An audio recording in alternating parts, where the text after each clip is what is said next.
Man, what's up? Where's your boy, the Toothless Wonder, aka Foul Sharpman, reporting live from the Bamboozled Again News Network.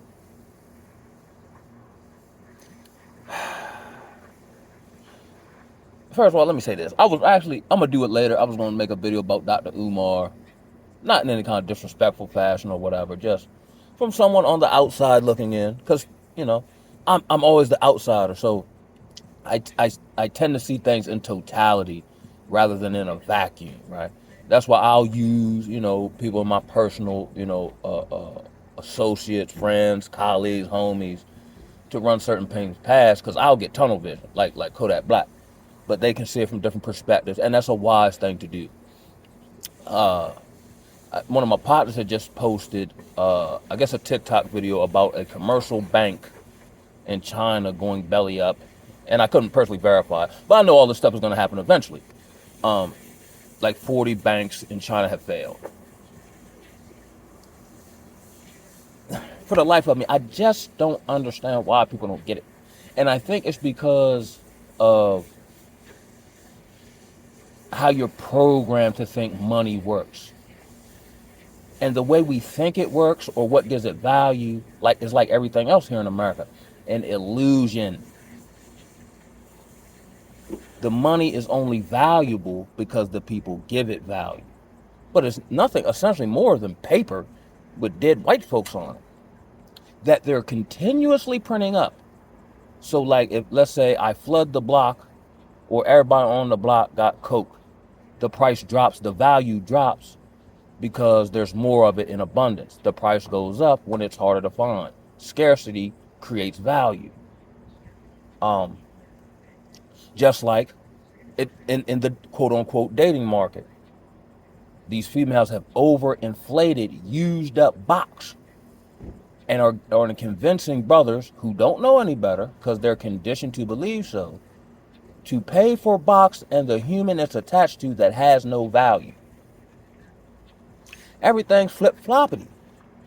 Now, because of how the global economy is, I guess, interconnected, because they want it to be that way. So if banks are failing in China, who ships most of the cheap goods over here for us to buy at an exorbitantly marked up rate that they produce cheaply over there, eventually it has to hit here. Coupled with the fact, and I've never seen anybody talk about this other than myself, or just passing little clips on YouTube, or I've seen nobody that I personally know post about it. For all these people who get the bag and do this and do that, but they don't know that the world will no longer, I guess until they come up with a new agreement, will no longer buy oil in the dollar. They don't know how significant that is. Which means, as we see with inflation, that the dollar is losing value every day. That's why it costs you more to do stuff. Fill up your car, go to the grocery store. Because of them printing up money without it being backed on a tangible asset, such as gold. They flooded the market with dollars, but it seems like it's less money out there because it costs you more dollars to do shit. And I haven't gone to school for any of this. And any, I guess, entry level economist can tell you this, but when I go online, I don't see anybody talking about this. Or they'll say the stock market's great, get in the stock. Okay, yeah, if you can get in and get out, I don't know how to do that. But I wouldn't invest in something that I know is collapsing unless I was able to extract with a certain confidence before it collapses. If we go on these economy, whatever. Like, I get little emails and blips. Jeff Bezos sold a bunch of shares. Why are all these people, these Fortune 500 companies, selling shares? Because they're liquidating their assets and then using the paper money to buy assets such as land, machinery. China's buying up a whole bunch of land here in America, which is one of the contributing factors as to why mortgages and rents are going up, because they're not owned privately anymore. They're owned by corporations who are, of course, about the bottom line. Everything's becoming like corporatized. You see what I'm saying? But again, and then here's another one. Um, okay, the problem. Yeah, we'll preach the problem. We do that in the black community. We've been talking about the same problem for 40 years. Nobody has a solution. And when you offer a solution, they don't want that. They want to keep talking about the problem. No different than the dude, oh, my girl doing this, my girl doing that. But you still stay with her. But you never attempt to leave. You know what I'm saying? It's almost like a Stockholmish type syndrome. And here's what I think the cognitive dissonance or the normalcy bias kicks in, wherein because it's always, even though we see flashes of it during the pandemic, you know, these big retailers closing up, closing store, da da da. Because we've never seen it a certain way, we believe it'll never be that way, even though all the signs are around us. And this ain't no doom or gloom. This is just reality. And here's the reality. Since nobody want to tell you the truth, when they can hustle the problem to you, everyone is going to have to band together and become self-sufficient, or band together with like-minded individuals. You know the famous quote, "The future is for those that prepare for it." We're going back to a time like how I grew up, and I think that's part of the reason, like on my life, why I seen or experienced certain things. From my peer group, I was born in the early '80s. Came alive in the drop late '80s. You know what I'm saying? Started smelling myself about early '90s, whatever. We were in the end of the early '90s. Well, let's say the mid '90s into the late '90s. We were just getting modernized. Of course, we had running water and all that, but we still had wood stoves. Like we didn't have central AC, so if it was hot, like older folk just tell you, sit down, put a cool rag on your head, you be all right. You see what I'm saying? We're getting weak because this culture, and the leisure of it has made everyone apathetic. Let's say, okay, something happened right now. There's no food. Yes, it is. But you're going to put forth some initiative. I'm going to get these fishing poles and I'm going to the water. That's what a sane motherfucker would do. Instead of complaining about the fact that someone else doesn't provide you food. If the system shuts down, can you survive? That's why I say I've been so hell-bent on this recovery journey of getting tangible skills so I can become an all-purpose nigga. Or like, the older black men in your family who just knew how, even though they didn't have a whole lot of education, they knew how to fix a car. They knew how to patch a roof. You see what I'm saying? That's why they pushed everybody during my time into getting degrees that you now can't use. That's why they'll shame you for stuff I'm saying. Because you just won't, what's the word I'm looking for? Like you just won't accept the unacceptable. Every man, I believe, should at least aspire to obtain those type of skills or gravitate to one who does. So, okay, I know, like, we grew up agricultural. Like, other than certain knick-knack items, we, like, grew on, like, people would come by the house with fish and just give it to us. You know what I'm saying? We had a garden. I came in on, we still had livestock. Here's another one. I grew up in a time where I really, other than, like, something really super duper happening, I don't remember nobody in my family going to the hospital for nothing. Back during a time when people used to heal themselves, smoke 2 pack of Newports a day and live to 105. Because of the lifestyle they live. Being in the sun, working with your hands, eating home-cooked meals. You see what I'm saying? Doing certain things for you mentally and spiritually. You know what I'm saying? That's why these people are able to manage and have a certain wisdom that other folk don't have. But we got all this education, but still getting duped. And I think that's in the Bible where it says people will gain in knowledge, but still never come to know the truth. The truth of the matter is, this whole financial system is an illusion. And when you go, and here's the tripping part, right? When you go, like when they just had the G2 summit, economic summit, the Charles Schwab man, I think who owns Chase, if I'm not mistaken, a global bank, come out and said at the World Economic Forum that you will own nothing and be happy. But none of these get money motherfuckers are adjusting to what the man who runs finance says. You see what I'm saying? And for all this money that motherfuckers say they got, woo, or I'm a bag getter, whatever, how much of it do you actually own outright? Is your house paid off? You see what I'm saying? They give you this illusion of wealth, but they're still tied into it. So let's say you got you in a $500,000 home. Mr. Mortgage paying for 3 months for whatever reason. You not no multi-million-dollar home. You see what I'm saying? Like the car I'm in. I got an auto. I don't own the car.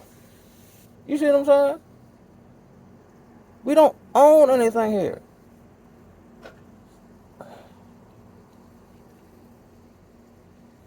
I don't get it. And it's coming down the pike at some point. And I truly believe the Most High is holding it up. Because this is their plan. When you go into or just Google what is that? 2030 economic plan. These are the economic movers and shakers of the world. They will tell you that they're deindustrialized. They will tell you they're going to replace jobs with AI. These people are telling you this shit and nobody's operating with any foresight. It's just all short term. Now, sometimes you got to take in the short term to set yourself up for the long haul. And that's what I'm attempting to do. And I'm going to do it. Because what I'm going to do? Not do it? For instance, take my family, right? On my mother's side of the family, we still own, other than property tax, we still own the home that my grandmother, and I guess, she's been gone for at least 20 some years. They were around well before, you know what I'm saying? So they may have been close. That home and the land that it's on, where they built multiple homes, has been in the family for 100 years. So if I don't feel like going to work because they want me to get a job, I'm not going, because it's not like I need the job to pay for a home. This is where inheritance comes in at. You see what I'm saying? Passing down assets. Money isn't wealth. Assets are. Assets are wealth generating, such as your Bezos man. He's rich or wealthy, not because he has a whole lot of money, but because he has the ability to produce, which generates wealth. Nigga, we have a consumer mind. Niggas don't produce nothing. If you listen to your local or the latest rap song, we're bragging about how much we paid for an item. But nobody, as far as I know, is producing anything. Such as myself, I want to produce my own food. I went to solar to get an understanding of how to produce my own energy. So when something happens, it don't matter. I not do it for my damn self. This is why Malcolm X and all them taught knowledge of self and do for self. And then not only that, but then I create value because now I can do it for you. So if I know how to produce energy, you don't. Hey, cuz, I can help you out though, but I'm missing this particular item. Like, man, I got bad tire. You got an auto shop? Shit, let's swab it out. That's how that works. Wealth is actually created by your ability to solve problems. Let's take the Facebook man. He solved the problem of being people connecting people, which has actually made people more unconnected in real life. But he solved a problem, and he had a free product. But corporations pay to access the information he gathered from his free product. We got this shit all wrong, bro. Can't nobody tell me nothing, yo. And I knew this like in middle school. That's why none of this shit made any sense. And I had a hard time doing shit. Like even with credit.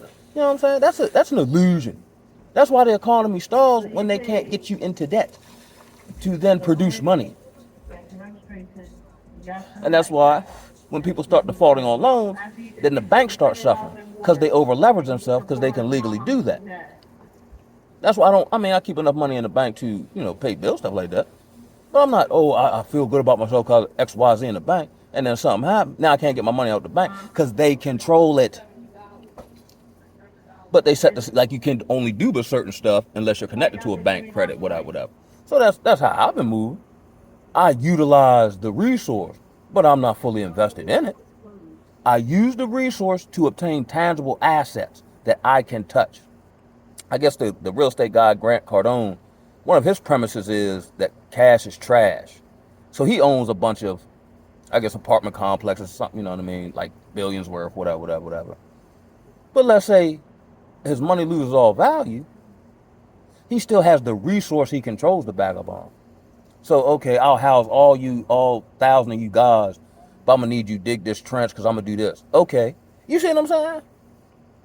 Or the get rich, poor dad, rich get dad, whatever his name is, the Asian man. Which I agree with him on this, and he openly talks about this.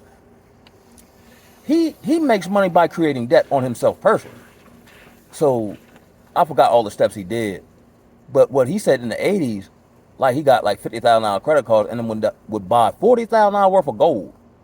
Now he's $40,000 in debt, but that $40,000 worth of gold he bought way back then, it's probably worth millions. You know what I'm saying? I'm just giving, my numbers are off, but you see what I'm saying? But on paper, he's super duper in debt. And if he felt like, oh, I'll just pay the debt off, free and clear, walk away. But I have all these assets I can now restructure with, move with, da-da-da.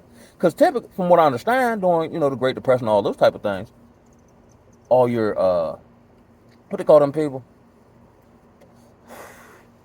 Like the oil barons and the DuPont type people and all that. All them people got rich in a crisis. Most money or most, super wealthy people are made in crises, not during good times. Like I heard the story of the man, he owned a newspaper or media outlet in England during the time of World War II, but he bamboozled everybody.